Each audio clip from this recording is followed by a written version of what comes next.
Tila suntok sa buwan na maibaba pa ang presyo ng bigas, hindi magkanda-ugaga ang mga kritiko ng gobyerno sa kakasigaw ng bigas at karamihan ay humihingi na ng update kung ano na nga ba ang nagawa ng Marcos administration sa usaping pang-agrikultura. Huwag kayong aalis dahil yan ang ating pag-uusapan.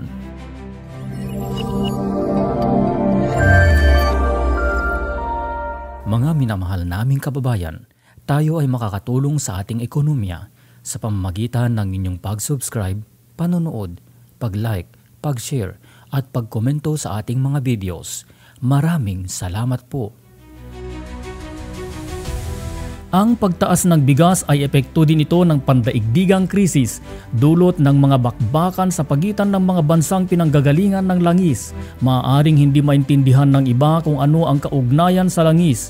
Kapag mataas ang presyo ng langis, ay mataas din ang gastos sa pagtransport sa lahat ng mga bagay mula sa ibang bansa at maging sa loob ng bansa. At lahat ng mga processing facilities ay tataas din ang kanilang mga consumption gaya ng kuryente at fuel na magpapatakbo sa mga ito. Maging ang pag-import ng bigas ay mas mataas din na ang labis na maapektuhan ay ang mga mamamayan. Ang mga abono at iba pang ginagamit sa pagsasaka ay apektado din sa pandaigdigang krisis na ito.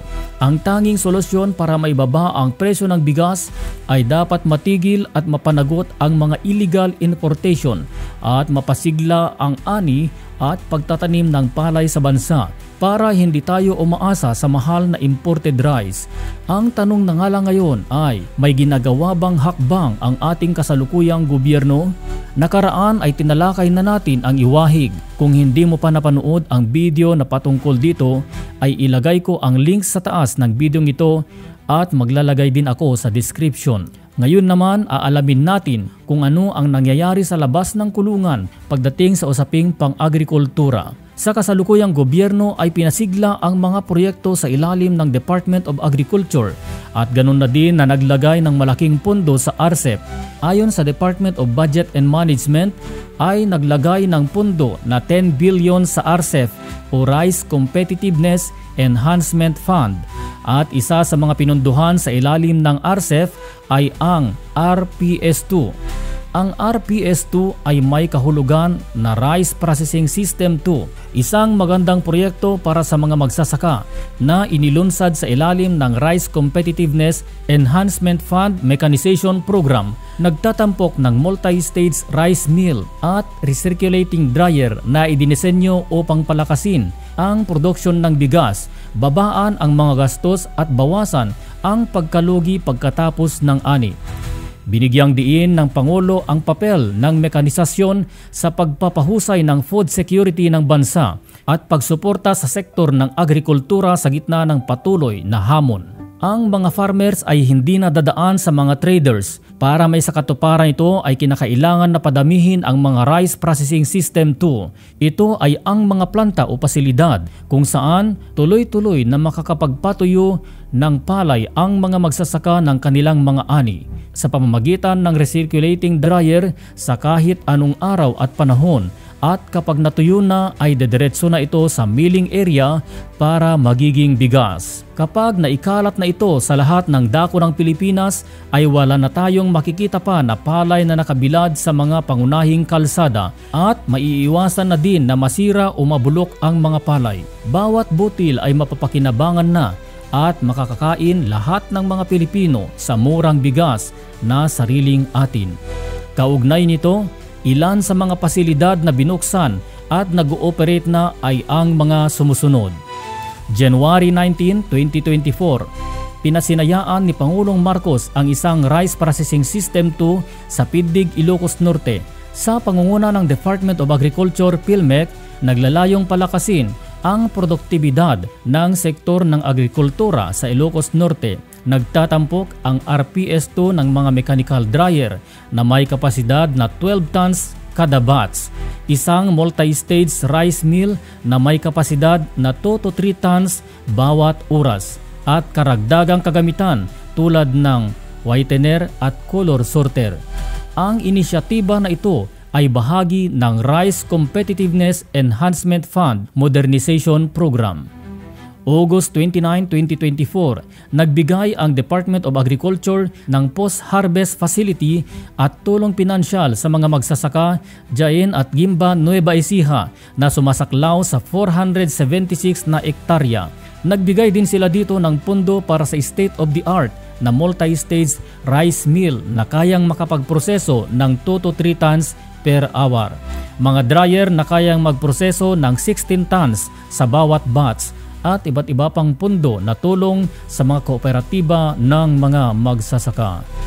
September 12, 2024, pinasinayaan ng Department of Agriculture at Philippine Center for Post-Harvest Development ang isang pasilidad sa pagpoproseso ng bigas sa lalawigan ng Quirino at nagbigay ng 96 million pesos na halaga ng makinarya. Ang mga pasilidad ay iginawad sa Dipon Saranay at Development Cooperative. Makikinabang dito ang 2,320 na magsasaka na namamahala sa 3,502 hectares ng palayan. Ang mga bagong kagamitan na ito ay naglalayong pahusayin ang kalidad ng bigas na abot kaya at pataasin ang kita ng mga magsasaka sa rehiyon. November 15, 2024, modernong rice processing facility ang pinasinayaan sa Barangay Katipunan, Kapulong, Davao del Norte. Ang pasilidad na ito ay naglalayong pahusayin ang lokal na produksyon ng bigas at pagandahin ang economic sustainability ng mga rice farmer sa Kapulong at sa buong rehiyon. November 28, 2024, binuksan ang isang RPS2 sa Alicia at Etiague, Isabela. At nitong March 6, 2025 ay binisita ni Pangulong Marcos ang state-of-the-art na rice processing system 2 na ito sa Etiague, Isabela. Ang Isabela ay isa sa mga pangunahing rice producer ng bansa.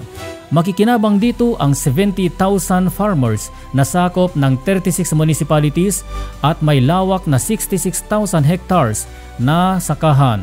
Malaking tulong ito sa mga magsasaka dahil 30% ang maidadagdag sa kanilang kita. Ang naturang pasilidad ay makapagproseso ng 2 to 3 tons per hour. February 18, 2025, pinasinayaan ang isang rice processing system sa Barangay Naluok, Kalibo, Aklan. Dinisenyo para mapahusay ang produktibidad para sa 38,747 rice farmers na namamahala sa 34,704 hectares na sakahan. Nagtatampok ito ng multi-stage rice mill processing na kayang magproseso ng 2 to 3 tons kada oras at advanced pre-cleaning at sorting equipment. Ganun din ang dalawang recirculating dryer na may kapasidad na 6 tons kada batch.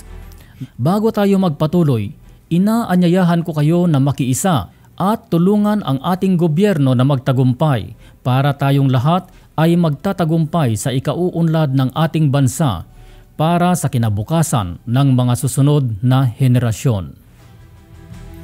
Bukod sa mga proyektong ito ay kabi-kabilaan na din ang mga proyekto para sa mga dam at irrigation system o patubig sa mga malalawak na sakahan. At idagdag na rin natin dito ang daang-daang heavy equipments para sa pagpapatayo at maintenance ng mga irrigation system na ito. Ilan lamang ito sa mga hakbang at proyekto na ginagawa ng kasalukuyang gobyerno para mapababa ang bigas sa bansa. Ang tanong ng karamihan, bakit hindi pa rin ito masyadong nararamdaman sa ngayon? Ang sagot sa katanungan na ito ay dahil ang problemang ito ay hindi naman overnight na solusyon. Kung magkagayon na hindi ito overnight solusyon, dito mo makikita na ang mga nagdaang administrasyon ay walang ginawa para pagbutihin ang sangay ng agrikultura na siya nating inaani ngayon, ang kahirapan sa bigas. Kapag maging epektibo ang mga programa ng kasalukuyang gobyerno, ay papakinabangan ito ng mga susunod ng administrasyon. Ilan pang mga taon bago natin maramdaman ang bunga ng pagsusumikap na ito at aanihin ng taong bayan ang napakagandang bunga ng mga pasilidad na ito na magpapabuti ng ating supply sa bigas. Kung magtuloy-tuloy ang mga ganitong programa, Di malayong mabibili na natin ang pangarap na 20 pesos na bigas kada kilo sa hinaharap. Abangan ang ating mga susunod na paksa. Mabuhay ka Pilipino, mabuhay ka Pilipinas. Kung nagustuhan mo ang video na ito, ay pindutin ang like, subscribe at huwag kalimutang pindutin ang bell icon para updated sa ating mga upcoming videos. Inaanyayahan ko rin kayo na bumisita sa iba pa nating mga videos na nasa inyong screen. Maraming salamat po.